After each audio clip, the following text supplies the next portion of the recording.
what are your talents? And what I mean by talents, I'm not talking about can you jump rope in a circle with your eyes closed on one foot, or can you tie a cherry stem into a knot while drinking a milkshake? No, I'm not talking about those kind of talents. I'm talking about what are the gifts, the unique abilities, the network that God has given you, and are you using it? Are you stewarding it well? In today's episode, we have on Gabe Rench. He is the co-host of the CrossPolitic Show, a podcast that mixes the taboo formula of faith, culture, and politics. He's also a serial entrepreneur, founder or co-founder of at least 7 businesses. And today we're going to have a conversation with him about principles and practices that relate to entrepreneurship, specifically in regards to how it relates to the church, culture, a little bit of politics as well as what he's learned in his personal experience, his motivation, the future of media, and why Christians should be involved in media as well. Had a great conversation with Gabe. I'm looking forward to hearing what you guys think as well. So without further ado, today's episode of Kingdom Commerce starts now.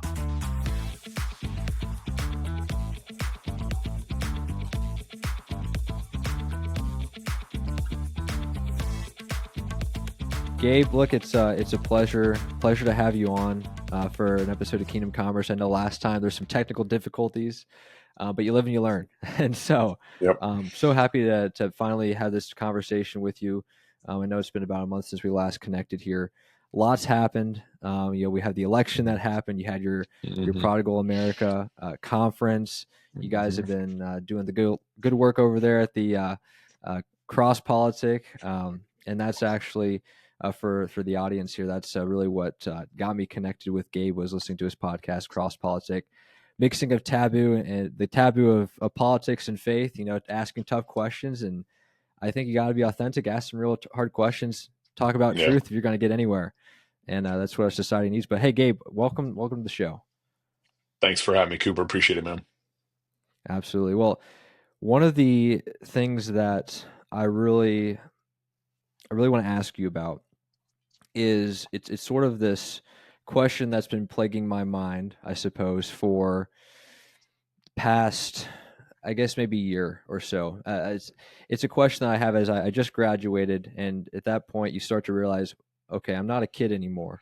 It's time to think about what my life wants to look like in the future. I've discovered throughout that time the amazing opportunity that entrepreneurship is for young people to get involved and to use their God-given gifts. And then there's also how entrepreneurship is tied up in community. And I interviewed a guest here about probably 4 or 5 months ago. His name was Justin Powell. And Justin Powell, he's the owner of a company called Huntington Billboards. It's one of the top privately owned billboard companies. Met him through Cedarville University. And you would expect a guy like that to live in some sort of a city, right? Somebody who's that successful. But what he's done is he's moved to a small town, and his whole goal is to pour himself into his local community and build it up that way. And that's just something that I find to be so rare in Christian circles today, is what are you doing with your business and how are you going to pour into your community at the same time? The ideology of let's build for God's glory. And that's one of the things that I really appreciate about you guys over there with CrossPolitic, Fight Laugh Feast Network, is you guys take a really active step. You guys have, Gabe, you yourself, you have what, seven or more businesses that you own, something like that, co-own. So you're a really active entrepreneur. But I just wanted to hear some of your thoughts on, what is your sort of philosophy of tying in your faith, entrepreneurship, and community all at the same time? Oh, man. So, I grew up in Texas in the Dallas area. Was born in 79. And it was, grew up in the city, graduated in Dallas. And then my dad moved the family to Eugene, Oregon, which is a town about 150,000 people. And then I moved around a little bit and eventually wound up in Moscow, Idaho. Now, Moscow, Idaho is actually an interesting answer to this. A lot of, I would say that, kind of early 2000s into the, teens or whatever, Tim Keller was a big influence on people like, oh, move to the city. Right. Um, The urban while all that was evangelism. the urban evangelism, all this stuff, which of course, it's like, yeah, the city needs Jesus. So does the rural small towns. It's like, I have Right. no argument there. But here's Jim Wilson, um, Grandpa Jim is what I know him as. He moved to Moscow, Idaho. He was an evangelist. He was an evangelist, Mm. and I mean that's just what he did. He opened like Christian bookstores in college towns. Did that in Michigan, Maryland, and then moved to Moscow, Idaho, because he was a Navy guy, retired from the Navy, and the way he was thinking about his evangelism is, well, I want to move to a place where I think it's strategic and feasible. A place that is strategic and a place that I can have a big impact on, feasible, strategic and feasible. So you kind of think about, New York City. Yeah, is that strategic? Absolutely. Is it feasible in your lifetime? You know, don't know. Probably not. And so he literally got out a map of the U.S. and looked at all these different college towns and ended up landing in Moscow, Idaho, for because he saw it being a strategic and feasible for his evangelism. This is just his evangelism and his efforts. And the reason why he picked Moscow is because it's a border town, Washington State, Idaho, right next to each other, and 7 miles apart on this border town in Moscow, Idaho, is University of Idaho, and 7 miles away is Washington State University. So two big colleges within 7 miles of each other in a border town, which means every 4 years you get a new crop of students. So super evangelistic and super strategic. Sure. A lot of people are making their decisions to, to commit their life to the Lord in college. That's a big time that those decisions happen before you get maybe hardened in your thought process over time. So, and then those kids go out and get influential jobs over time. And so it's strategic. And then of course it's a small town. So the evangelization of the actual town over 40, 50 years, I mean, you can see the needle move. You can see the feasibility happen. So I really like that analysis. It's going to be different for everybody, depending on their gifts and abilities and desires and Sure. stuff like that, strategic and feasible. But here, and I think just kind of one of the reasons why we started CrossPolitic was because the church was not, in my generation at least, I'm 45, and my last 40, 45 years was not discipling its people well on how to apply the Bible to politics and culture. Um, Sure. not speaking into politics, not speaking, and I that was a massive problem for me in my own life. I had to grow in that, and so, but I think middle America, I think kind of the small town America is hungry for that and wants it. They're the ones who are kind of getting beat up in Biden's tax policies. They're the ones who are getting beat up with immigration. They're the one. These small towns are getting pulverized, and their churches aren't teaching them how to apply the Bible to politics and culture. And so I think the discipleship and so our show is geared towards hitting kind of middle America with Christian worldview thinking, the Bible, specifically talking about politics and everything, everyday life matters for them. And so I think middle America is where Reformation and revival will likely happen. I think the cities will be influenced by it for sure, but just knowing the demographic of middle America and how they're interacting with the larger state and condition of culture and politics in America, I think they're hungry for Reformation and revival. So I see kind of a strategic thing there. But then you look at my town in Moscow. I mean, I moved here in 2002. My pastor took over the community church in 77 or something like that. And his dad was the one that moved here, I think in like 72 or something, Grandpa Jim. And I've seen, I mean, there's a Christian college in downtown Moscow, Idaho. There's every other business in downtown Moscow, Idaho is a Christian restaurant or a coffee shop or something like that. So I've seen that feasibility happen. So I, Sure. I really recommend what your friend is doing is dedicate yourself to a small town, build your business there. The online reality makes it even easier to move your business to a smaller town or whatever, and still, and have all the employees you need. So there's a Yeah, lot more to that that's conversation, but I'll pause there. sure. Yeah, no, I think that's a really interesting perspective because I mean we need Christians in the cities, we need Christian in the rural towns as well.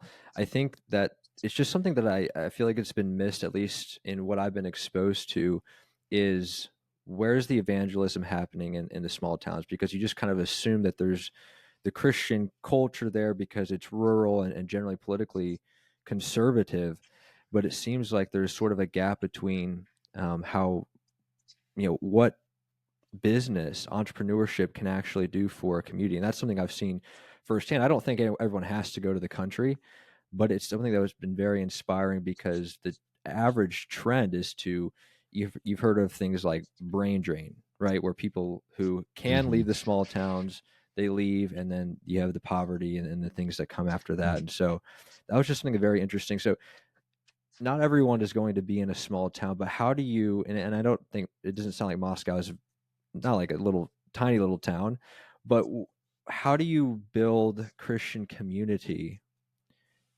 in your town when you, even if it's, maybe in a city, how do you build Christian community and what role does entrepreneurship or business play into that?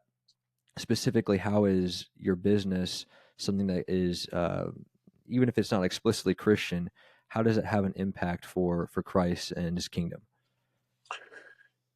I think the church should be central to the community. Our most important day is Sunday. Our most important activity we can do is worshiping God on Sunday, and then everything flows out from that. One of the things that, again, this goes back to the politics and lack of preaching the Bible to all, and all of Christ, all of life, to everything. The Bible applies to my life. It applies to politics. It applies to sports. It applies everywhere.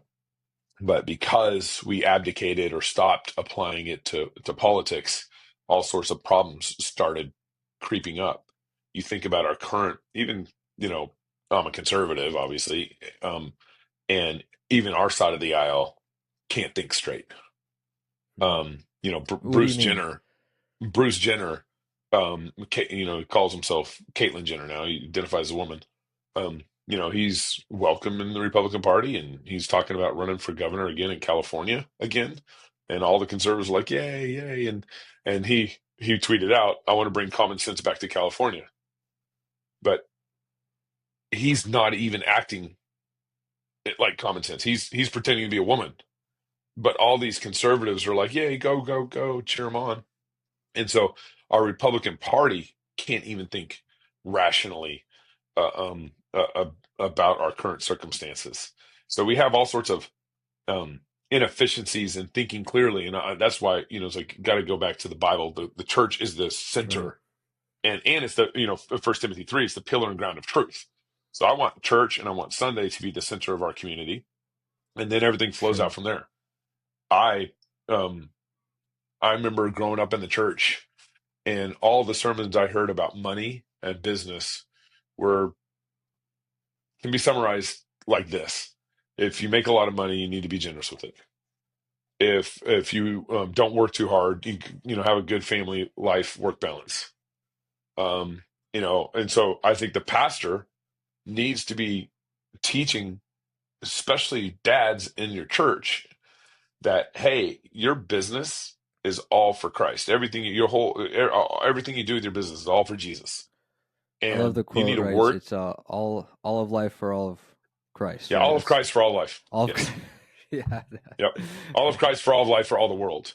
It's a Yeah. great mantra. And so your business needs to it's King Jesus' business. Jesus is king over your business.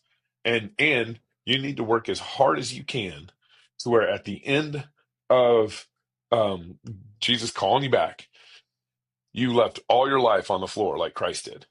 And he says, well done, good and faithful servant. And so one of the primary duties of dad is to love his wife, disciple his kids, and to provide. And so, in every one of those, you need to be leaving your life on the court. Laying your life all down on the court. It's basketball season for me, so I'm using basketball analogies. Um, as opposed to have a good work life balance. Now, of course, like if you're abdicating your kids at home or your wife not taking care of your wife, yeah, you need to make some corrections, but it's like the mantra should be go and do more. You remember the parable of the talents Yes. that Jesus talked about, and the guy he gave 5 talents to, that guy turned it into 10. The guy, or 2 talents turned into 4. The guy he gave 5, he turned it into 10 talents.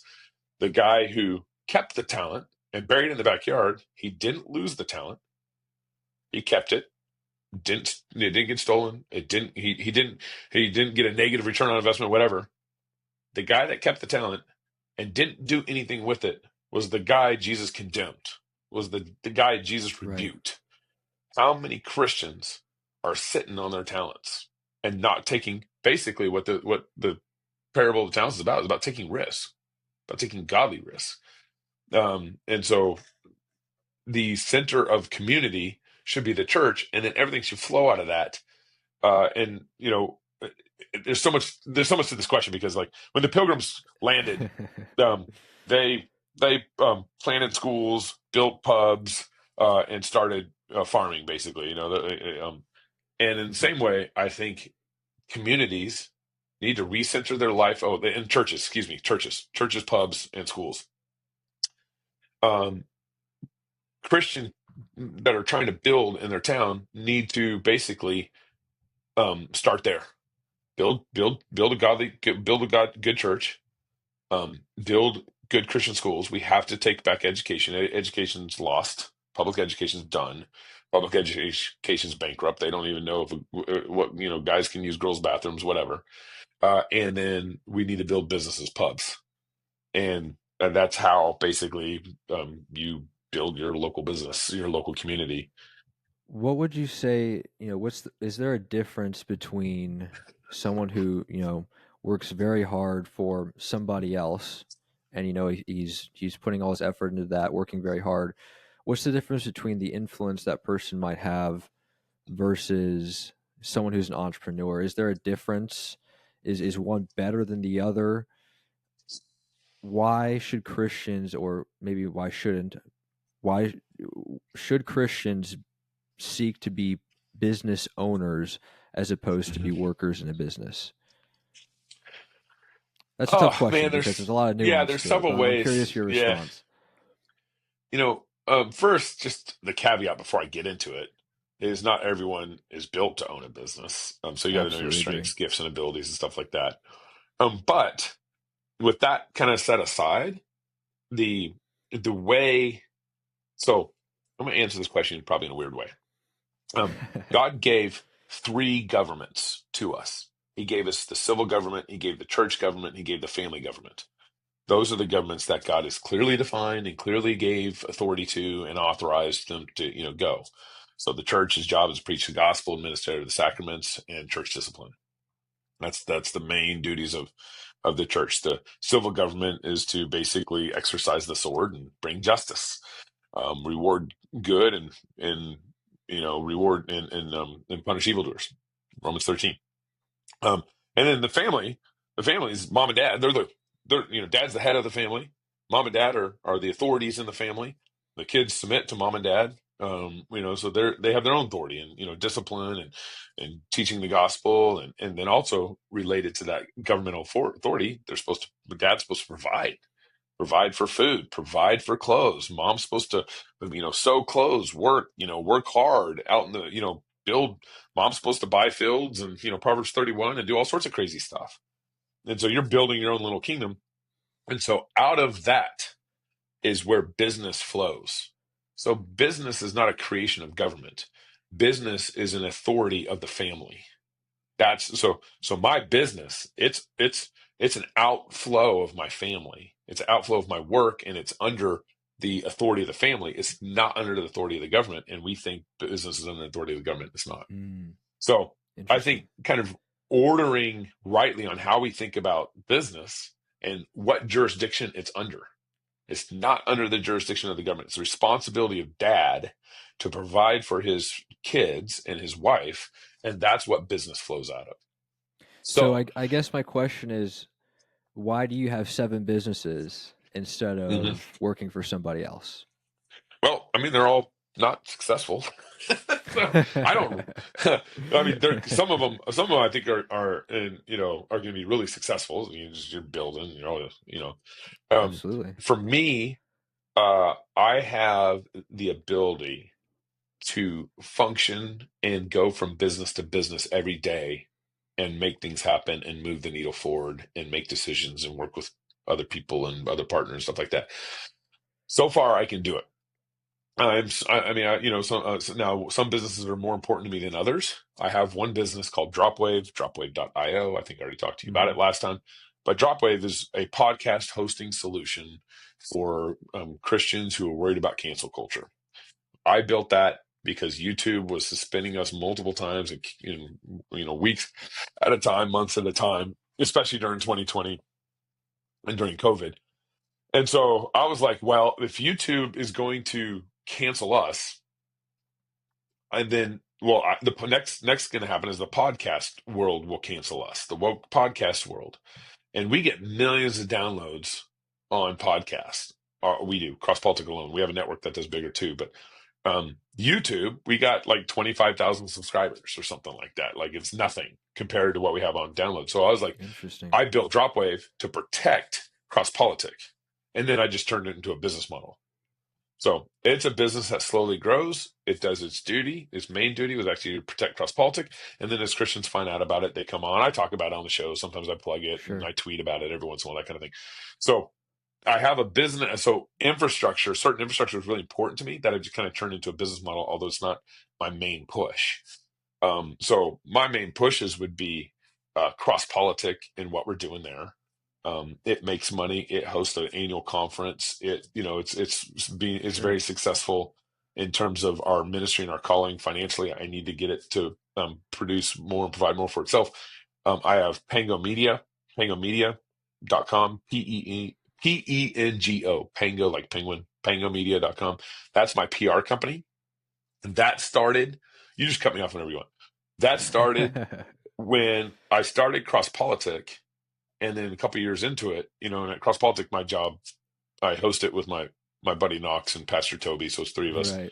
I'm the guy who's the business guy, and I'm the guy who schedules people on our show and that kind of thing.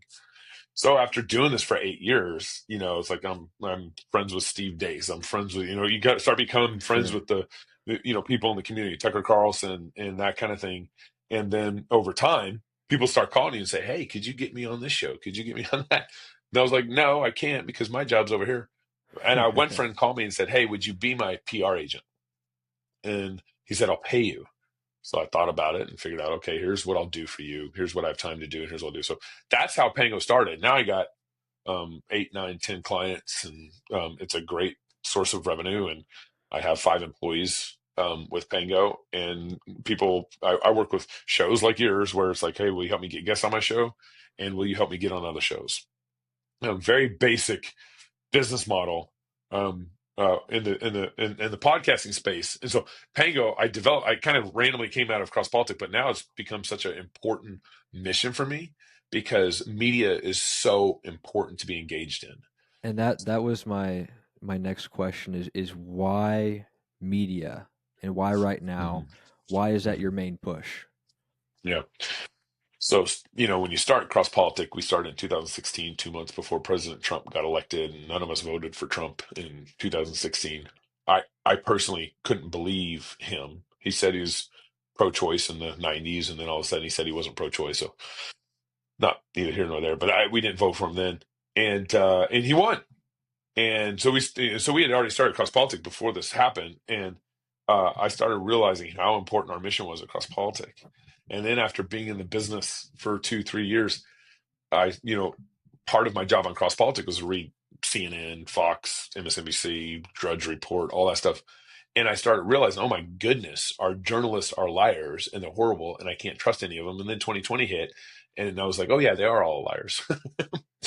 And so, but also during that time, I started building Pango Media and started realizing Christians haven't been running media plays like they should. If we believe in the truth, and we should promote that truth with our gifts and our abilities and the access God's given us to the best of our ability. With the And talents. that's what, with the talent. Yep, where's your talents at? And so I work with like Christian CEOs and nonprofits and other ministries and missionary boards and stuff like that. I help them start podcasts. I teach them on how to do that. I help them, I help them produce the show. I help them get guests on the show, that kind of thing. In our world, what's crazy about podcasting is it really is like, the Gutenberg Press 2.0. When the Gutenberg Press came along, the challenge that it presented the Catholic Church is that the Bible was being mass produced to such an extent where you couldn't squash it. The common person could get it. The common person could get it. And it was impossible for the Catholic Church to stop the spread of the Bible. And then, so in the same way, that's what podcasting is allowing. I mean, you experienced this. I experienced I remember like my first download from Australia. And you're podcasting from, the chimney of Idaho, which is where I live, northern Idaho, the chimney of Idaho, and we were podcasting, we were recording in my buddy's piano shop. And he had this like hole in the wall attic that we record from. And he refurbishes pianos, fantastic, like grand pianos, super beautiful pianos, 100-year-old pianos. That's his business model, really cool. So we'd record, and then we're in this guy, above this piano shop in this attic that we've kind of built out, and someone from Australia downloads that podcast. Someone from UK downloads that podcast. Someone from, it's like all of a sudden you see, wow, this medium is unrestricted. To be on cable TV, you got to get past the gatekeepers. To be on cable TV, you got to be kind of, nominated by Rupert Murdoch or whatever. Like There's a lot of red tape. There's a lot of bureaucracy. You got to be selected. Anybody can start a podcast. Now, if it's successful or not, that's a different thing. Anybody can start a podcast. But in those who, and so that podcast can go anywhere in the world. I mean, if Paul had access to podcasting, he would, if Paul came back today and he saw podcasting and blow his mind, he'd be all over it. In the same way, now here's also what's interesting. So podcast starting in about 2007-8 when the iPhone kind of really took up some speed. And there's a little wave there. And then in 2015-16, when we got into it, there's another big podcast wave. And then I think it's going to happen again because this presidential election was the first election actually influenced the where podcasting influenced the presidential outcome of this election. Didn't Joe Rogan get like 40 million or something crazy like that views with his interview with Trump? Yeah. It was incredible. And the thing with podcasting, it's 3 hours long, and you get to see through all the BS of who that person is. And you really talk about like an authentic connection or seeing who he really is. You get to see that in 3 hours pretty well. That's why Kamala wouldn't do it. At JD Vance had an episode with Theo Vaughn and Joe Rogan as well, and one of the top comments was, "Wow, everyone said he was weird. He's kind of just a normal guy." That's right. Right. And it really allowed, because Democrats have been lying about him. Right, and it showed that there's a real person behind the political agenda, or there's a real person that's actually he has a family, he has things that he likes to do, he has hobbies. He's a real person. I think that allowed people to connect on a much more real level than just certain policies that he was trying to promote or defend. I thought it was fascinating, and that's why really here at Kingdom Commerce, our goal is to equip Christian entrepreneurs. And I think one of the challenges, and I mention this often on the show, is when I first got into entrepreneurship, which was about 2 years ago, I didn't have, I don't believe, the resource, the wisdom, mentorship at a large scale to feel comfortable in doing business God's way successfully. And that's what the mission of the show is, to really provide, speaking to people who are wise, who have succeeded, who have failed, and who have the experience to share and make that exponential, right? It's almost like mentorship, on an exponential level. And that's what I think you're right. I think podcasting is going to have this other wave. And I think we've seen in the election, you focus a lot of time on media. And I love the hard takes that you have when it comes to politics. Why do you think that our culture today is so averse to mixing. Sometimes I feel like I go to church and I'm sitting in the pew, and we hear a sermon, but it actually has very little to do with what's actually happening in the real world, like the actionable, practical things we can do. I suppose, what is the purpose of CrossPolitic? What are you guys hoping to accomplish long term, and how do you think media is going to facilitate that vision? There's a couple pre-thoughts here to that question. One is, I think the central problem in the church today is cowardly pastors and elders. And I think it's far more widespread than we want to admit. And I think COVID exposed that a lot. Um, and so I would say if that's an area where America really needs to repent of. Um, I think, oh man, there's so, but we've kind of, the generalization, this is a generalization of the church. Sure, We've inculcated a theology that is not really, we don't really think Jesus Christ is king over America or this world or Russia or whatever, it doesn't matter. We don't think Jesus is king over America. We might say it. Um, we might even sign off to it verbally. But if Jesus is king over America, and he is sitting at the right hand of God the Father right now, he's King of Kings, Lord of Lords. Scripture is very clear about that. And we even pray the Lord's Prayer: Thy kingdom come on earth as it is in heaven, as it already is in heaven.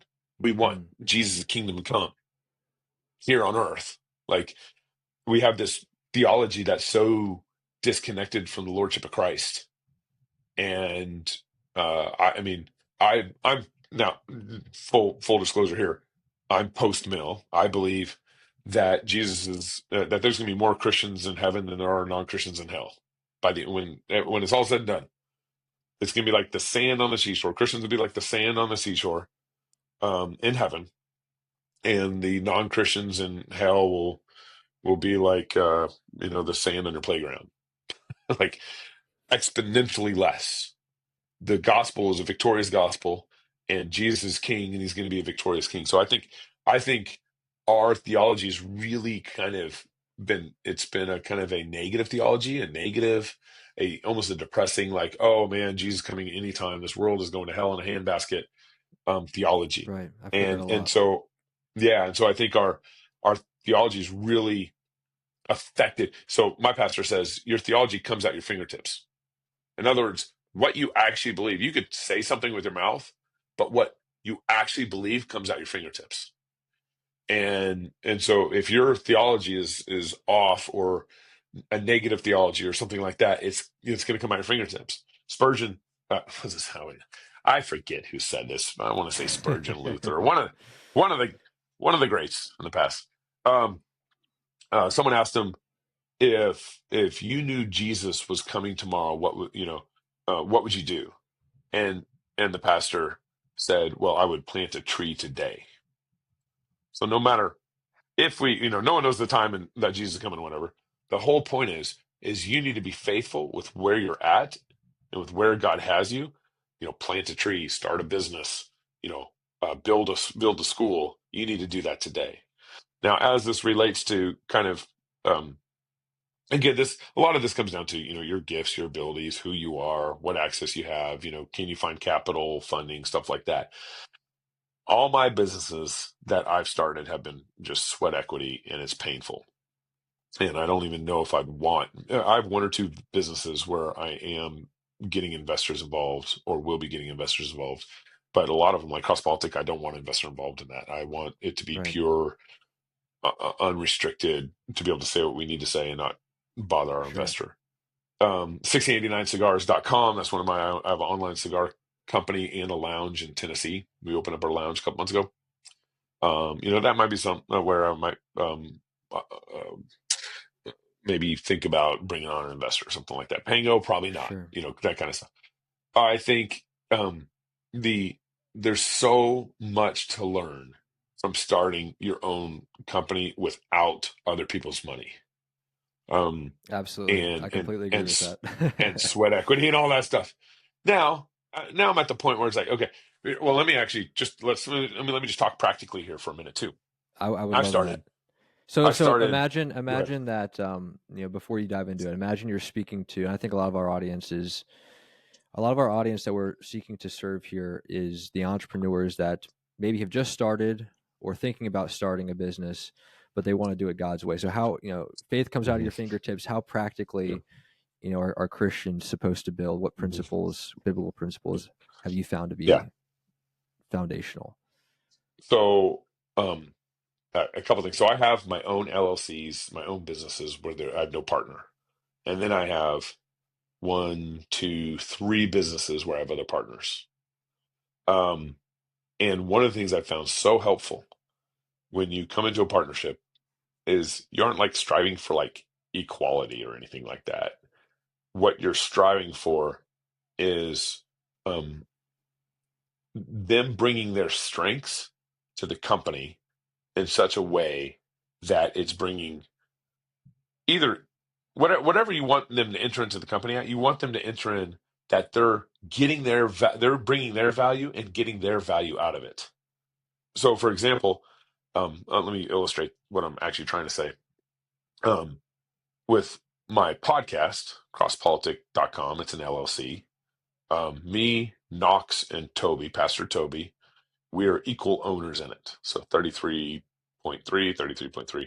And actually, Pastor Toby's 33.4. So we made Toby have Toby had the Nice. most. He didn't even know that we did that, and we did it anyways. Now there's equal value there in this relationship. We're Sure. equally bringing equal value. Now that's different than time. I put more time in Across Politic right now than Knox and Toby does. Knox is a producer for a filmmaker and does a bunch of film and movie and doc work and stuff, documentary. Toby's a pastor. He literally, we record every day about 4 p.m. He comes in sometimes as early as 3:30, and then we record at 4:15. So we maybe discuss the show a little bit. Here's what we're talking about, Toby. Here's some things, ideas, and stuff, and then we start recording at 4:15. Toby, in terms of time, it's not equal. In terms of Mm. value, that's what you need to be looking for is value. In That's the terms of most important value, thing. huge, huge, and people get so caught up on, oh, you aren't working the same amount of hours as I am. No, it's what value are you bringing to the company, and then are you getting equitable ownership out of that? So, and here's probably one of the best things I've learned over the years because I've had multiple partnerships that also dissolve too. Whenever, whenever I start a company with partners, the contract we sign is, Jesus is Lord over our company, and then secondly, um, we have a 3-year walk in, walk out clause, meaning that for the first 3 years, if something goes south or we don't, anybody can walk out with what they walk in, no questions asked. Personality conflict doesn't matter. There's always, so let's say you walk in with $10,000 into the company. Well, you'll walk out of that in 3 years if you leave. If you walk in, with a computer or whatever, whatever. And that's been super helpful because in 3 years, and everyone is equal owner during that time. But the contract is, hey, we're kind of courting each other. We're kind of dating. We're kind of, we're in a relationship. We all own the company. But after 3 years, like you're married. like the relationship's real, and then now you got something a little more to untangle. Okay, I had this much time in, I put this much money in, I had this much stock, I did this, I brought these customers in, all that stuff, and so a little more to untangle. But the first 3 years, like if you want to leave, you can leave with what you brought in. That's it, nothing else. You whatever customers we brought in, they stay at the company. So you walk in with what you want, walk out. And I found that to be very helpful because usually in the first 3 years, people sometimes also might partner too hastily. And so this is another way to also deal with that maybe hasty decision too. Well, it's like we got There's 3 that years. lovey-dovey phase when you first start a Mm-hmm. business. Mm-hmm. Everybody's Yeah. happy, and then the real work Yeah. happens. The challenges happen, and you try to Mhm. work through Yeah. that with that partner. So I found that to be one of the most helpful things for me when I started LLC, that 3 year in and out relationship and everything. And so Jesus Lord over the company, and then kind of what the ownership is like. You really got to be honest with each other. Hey man, I really think you're only worth like 20% of this company with what you bring in and give it. You Hey, got. I It think sounds like I you got think to I'm partner with people who understand you and I guess can take some hard truth. Now, Mhm. last Yeah, question I had. We're running low on time, and it's so unfortunate because I feel like we could. I have so many questions left, but I'm gonna grab a journal. I've been doing this thing where the guest before the show, I ask them to ask me a question for the next guest, and so it's in my journal over there. I'm gonna grab it. interesting. But Okay. while I ask this question, this is a question I've asked to several guests on the podcast. I'm interested in your take on it. Is it necessary for Christian entrepreneurs to partner, if they're going to partner? Is it necessary for them to partner with other Christians? Why or why not? And I'm gonna go grab the notebook here. Okay.